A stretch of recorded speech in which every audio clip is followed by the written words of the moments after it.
নমস্কার। আপনারা দেখছেন চ্যানেল এবিসি। আমি বিজয় আর প্রত্যেক দিনকার মতো আপনাদের সামনে উপস্থিত হয়ে গেছি।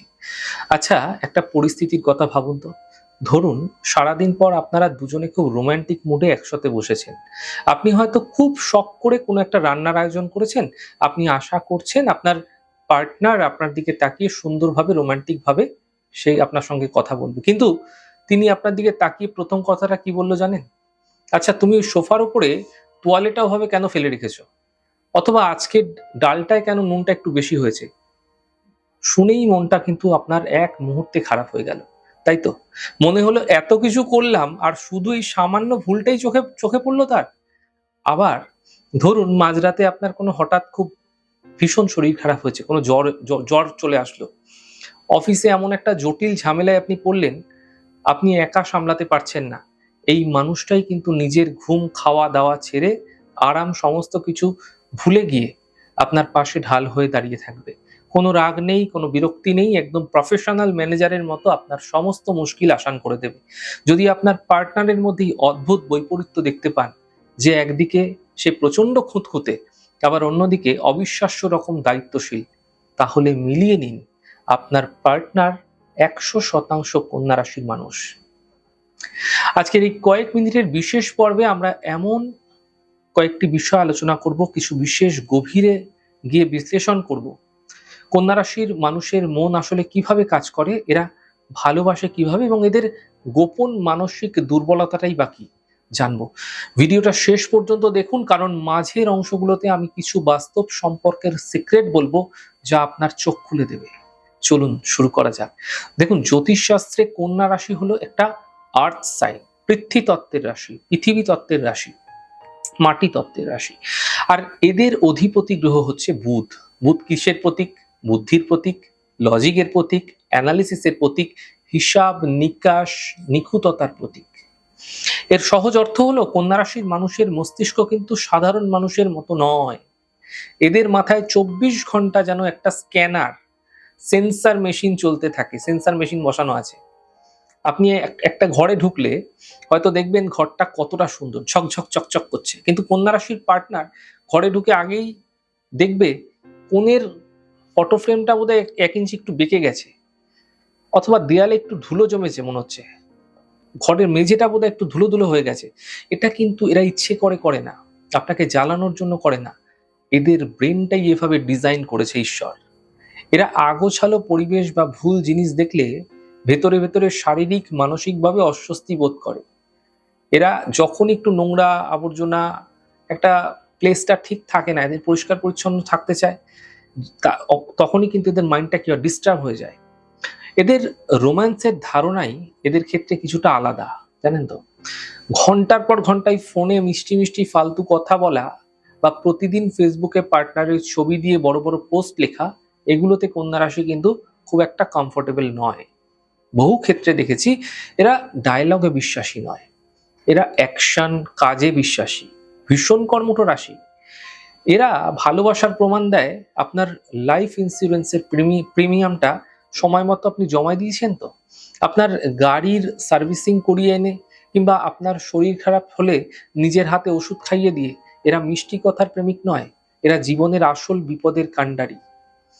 এবার চলুন কথা বলি সেই কারণগুলো নিয়ে যার জন্য আপনার নিজেকে ভীষণ ভাগ্যবান মনে করা উচিত যে আপনার পার্টনার কন্যা রাশির, এবং এরা কেমন পার্টনার হয়। দেখুন, জীবনের পথ তো সবসময় মসৃণ হয় না, এটা স্বাভাবিক। যে কোনো মানুষের ক্ষেত্রে এটা অত্যন্ত স্বাভাবিক। কখনো অর্থনৈতিক সংকট আসে, কখনো আইনি বা পারিবারিক ঝামেলা হয়। এটা আসবেই জীবনে মানুষের। এমন সময় অন্য রাশির মানুষেরা হয়তো প্যানিক করবে, কাঁদবে, হাত পা ছেড়ে দেবে, কিন্তু কন্যা রাশি এরা একদম বরফের মতো ঠান্ডা হয়ে যাবে, শীতল হয়ে যাবে। এরা একটা ডায়েরি নিয়ে আর কলম নিয়ে বসে যাবে, সমস্যাটা ভাঙবে, ভেঙে ভেঙে প্রথমে টুকরো টুকরো করবে। আগে আমাদের এই টাকাটা মেটাতে হবে, তারপরেই ক্যাফে বন্ধ করতে হবে, তারপরেই ব্যাংকে কথা বলতে হবে। এরা আপনার জীবনের সবচেয়ে বড় গাইড আর অভিভাবক হয়ে দাঁড়াবে আপনার পাশে, এটা জেনে রাখুন, লিখে রাখুন আপনারা। এক এছাড়া টাকা পয়সার ব্যবস্থাপনা, ফাইন্যান্সিয়াল প্ল্যানিং এর ক্ষেত্রে জুড়ি মেলা ভার, কিভাবে কোথায় কি মানে এরা এরা না কোথায় কি খরচ করতে হবে এটা যেরকম জানে, তার সঙ্গে সঙ্গে এদের ফালতু ওই অপচয় এরা একদম পছন্দ করে না। এরা সুদের হিসাব, ইনভেস্টমেন্ট, ফিউচার সিকিউরিটিতে ভীষণ ভালো হয়ে থাকে, দক্ষ হয়ে থাকে। ফলে এরা পার্টনার হিসাবে থাকলে পরিবারে কখনো বড় কোনো আর্থিক বিপদ সহজাত আসে না। বহু ক্ষেত্রে দেখেছি। আপনাদের এরা হয়তো দেখুন মিষ্টি মিষ্টি কথা খুব বেশি আপনার সঙ্গে বলবে না, কিন্তু কখনো দেখা যাচ্ছে আপনার হেলথ ট্রাবল চলে আসলো, আপনাকে টাইম মতো ওষুধ খেতে হবে। ইনি আপনাকে কখন ওষুধ খেতে হবে, আপনার অফিসের টিফিনে প্রোটিন ঠিকভাবে আছে তো, আপনার বাবা মায়ের ডাক্তারের অ্যাপয়েন্টমেন্টটা ঠিক সময় হচ্ছে কিনা, এসব বিষয়ে এদের কড়া নজর সবার আগে থাকে। একদম কন্যা মানে কিন্তু এই বিষয়গুলো থাকবেই থাকবে, মিলিয়ে নেবেন আমার কথা। যদি এই জিনিসগুলো আপনাদের জীবনের সঙ্গে মিলছে, নিচে কমেন্ট বক্সে কমেন্ট করতে ভুলবেন না। কিন্তু এতক্ষণ তো ভালো দিক শুনলেন কিছু, তবে মুদ্রার দুটো পিঠ থাকে। তো কন্যা রাশির পার্টনারের সঙ্গে সংসার করতে গিয়ে অনেকেই কেন হাঁপিয়ে ওঠেন, এই বিষয়টা জানবো। কোন কোন জায়গায় সমস্যাগুলো তৈরি হয় মূলত, আসুন সেটাও কিন্তু খোলাখুলি আপনাদের সঙ্গে আলোচনা করি। দেখুন, প্রথমে যে সব থেকে বড় সমস্যা হচ্ছে অতিরিক্ত নিখুঁত হওয়ার রোগ। এরা সবকিছুতেই না পারফেক্ট হতে চায়, ভীষণ পারফেক্ট হতে চায়, এবং আপনাকেও পারফেক্ট বানাতে চায় সে। এর ফলে যেটা হয়, এরা খুব সমালোচক হয়ে পড়ে। এরা প্রশংসা করার চেয়ে খুঁত ধরতে ভালোবাসে। আপনি হয়তো সারাদিন কষ্ট করে একটা কাজ করলেন, এরা এসে কাজের প্রশংসা না করে আগে বলবে, এ মা, এই জায়গাটায় তো এমন হওয়ার কথা ছিল না, এটা ভুল হয়ে গেছে। এই অভ্যাসটার কারণে পার্টনারের অনেক সময় মনে হয় আমি যাই করি না কেন উনি সবসময় কখনোই, কিন্তু এরা কখনোই উনি সন্তুষ্ট হয় না। দ্বিতীয় যে সমস্যা, সেটা হচ্ছে কন্যা রাশির মনের ভেতরে সবসময় একটা অদৃশ্য যুদ্ধ কিন্তু চলতে থাকে, সবসময় চলে। ছোট একটা বিষয় নিয়ে এরা মনে মনে 100টা খারাপ পরিস্থিতি খুব দ্রুত কল্পনা করে ফেলতে পারে। আর সবচেয়ে খারাপ বিষয় হলো, এরা নিজেদের মনের যে কষ্ট, যে ভয়, সেটা সহজে পার্টনারের সঙ্গে শেয়ার করতে পারে না। এরা মনের ভেতর সেটা জমিয়ে রাখে, রেখে গুমড়ে গুমড়ে মরে। আর সেই জমানো চিন্তা যখন অতিরিক্ত হয়ে যায়, তখন হুট করে ছোট কোনো বিষয় নিয়ে একটা মারাত্মক চিৎকার চেঁচামেচি, মানসিক অস্থিরতা তৈরি করে ফেলে, রাগারাগি করে ফেলে। পার্টনার বুঝতেও পারে না এত সামান্য বিষয় কেন এত বিস্ফোরক হয়ে গেল। এই বিষয়গুলো কিন্তু আপনাদের ধ্যান দিতে হবে। তৃতীয়ত যে সমস্যাটা হচ্ছে, কন্যা রাশির যুক্তি দিয়ে এত সুন্দরভাবে কথা বলে যে ঝগড়া চলছে, কোনো ছোটখাটো বিষয় নিয়ে আপনাদের মধ্যে মতভেদ চলছে, সমস্যা হচ্ছে, ঝামেলা চলছে, তো সেখানে এমন করে উনি ভুল যদিও করে থাকেন, তাও যুক্তির জালে উনি আপনাকে ভুল প্রমাণ করে দেবেন। এরা যুক্তি দিয়ে নিজের ভুলকে ঢেকে ফেলার চেষ্টা করতে জানে, যা বহু ক্ষেত্রে দেখেছি পার্টনারকে মানসিকভাবে ক্লান্ত করে তোলে। ক্লান্ত হয়ে যায় এই পার্টনাররা। এবার আসি সম্পর্কে খুব স্পর্শকাতর যে জায়গাটা, সুন্দর একটা দিক নিয়ে, এদের রোম্যান্স এবং কেমিস্ট্রি কেমন থাকে। দেখুন, আপনি যদি কন্যা রাশির মানুষের কাছ থেকে মানে ফিল্মি রোম্যান্স আশা করছেন, যেমন হঠাৎ করে মাঝরাতে লং ড্রাইভে যাওয়া, বিশাল সারপ্রাইজ পার্টি, তবে হয়তো একটু হতাশ হবেন আপনি। এই বিষয়গুলো যদি আপনি ভেবে থাকেন কন্যা রাশির মানুষের থেকে, আপনি কিন্তু হতাশ হবেন। এরা একটু মেপে চলতে ভালোবাসে, একটু বুঝে চলতে ভালোবাসে। এদের একটা গাইডলাইন আছে চলার। উচ্ছৃঙ্খলতা কিন্তু এদের পছন্দ নয়, বা একটা ডিসিপ্লিনের বাইরে যাওয়া কিন্তু এদের পছন্দ নয়।